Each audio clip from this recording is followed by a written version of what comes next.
beautiful beaches and calm water on the Gulf of America. But looking back, the 2024 hurricane season was profound. This coastline, as fragile as it is, it does not give any kind of speed. And that's going to be a combination that will be literally horrific later this evening and tonight. It is a Category 3. For the state of Florida, which was hit by 3 major hurricanes, Debbie, Helene, and Milton, which resulted in significant impacts, including widespread damage, flooding, power outages, and economic losses. The season as a whole generated an estimated hundreds of billions of dollars in damage. There's buildings here and that's been here my whole life that are gone, not just destroyed, but they're gone. Just to see all this destruction from Milton, it's just heartfelt. I mean, the biggest thing is we just need to help each other.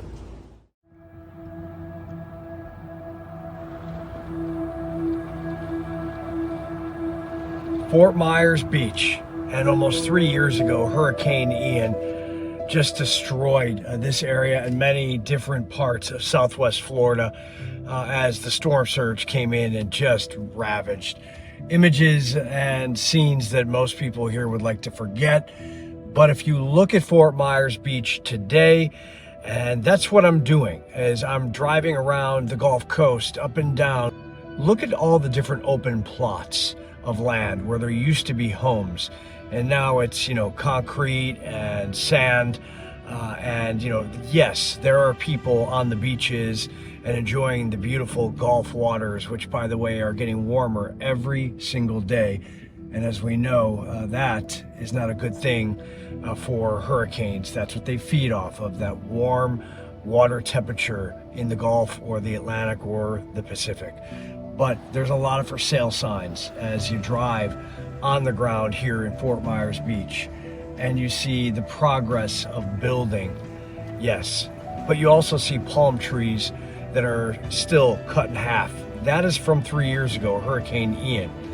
And we should not forget that the impacts of Debbie, Helene, and Milton in 2024 were also significant on the progress here. Unfortunately, we've gotten very good at preparing for storms. We've had 5 since 2022. So, 5 storms in less than 3 years is pretty unprecedented. If you look at how we reacted and responded during Milton, we had our residents back on the island by noon the next day. We were able to get them back to their homes as quickly as possible.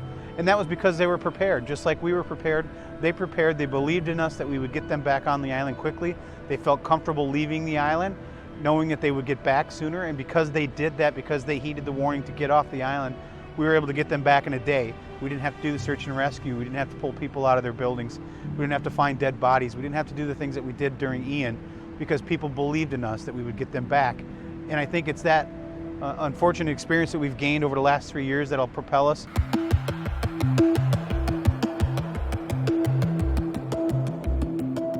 Driving the Gulf coastline of Florida, so many communities impacted by last year's hurricanes. Manasota Key, pristine beaches, but on the ground, you see the destruction from Helene and Milton. Venice Beach, another piece of paradise in destruction. Well, we hope that we become stronger as a community, but you put the pressures of cleaning up and the hurry up and wait for things to happen, and it can make people a little short on their fuses, and we do what we can. Everyone's on a different wavelength, and you hold people when they're losing it, and you work hard when you can.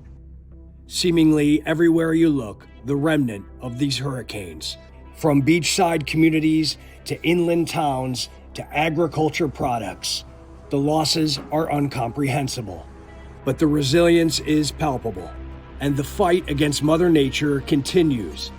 The hope is that this hurricane season spares the peninsula of Florida.